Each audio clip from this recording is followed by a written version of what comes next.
back with Rascal Flatts. This is the 20th anniversary. You put your first album out. It was June 20 years ago. And of course, you were supposed to be out on the farewell tours we talked about earlier. That is not happening right now. But we can still celebrate 20 years because that is a huge milestone. I want to know, when you look back at that very first album cover, what goes through your mind? When is somebody going to change my diaper? You were little puppies. I know.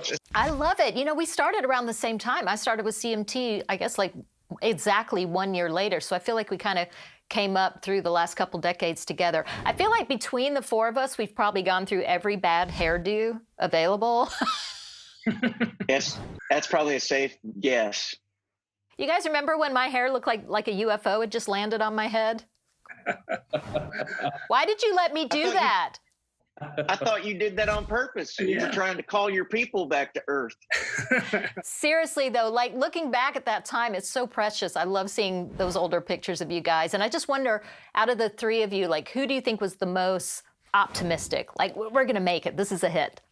I think all of us were there at one time or another, you know, that we thought. It's funny because we thought ones that we thought would be weren't, and ones that we thought wouldn't be were hits, you know. So it's just, who knows? If somebody could figure that out, it would be so much easier on us artists to go, hey, that's going to be a number one. Like, okay, great. Have you figured out yet, in this weird, wild new world we're in, like how to stay in touch with your fans? Because they've become family for you over the years. And I would imagine that's the part you're going to miss the most. They have to know, I'll say it again, and we've said it every time we've had the chance.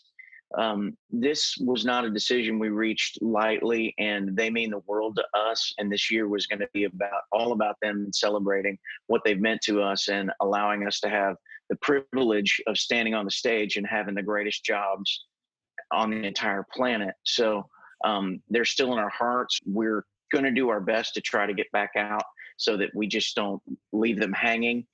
We miss playing on the stage as much as they miss having us on the stage. So, you know, we don't know what that looks like yet, but Lord willing, it won't be too much longer. Well, I hope it's not. And I hope it's not too long before I see you all again in person. I miss your butts. Miss you too. Thank you. We miss you too. All of you, actually.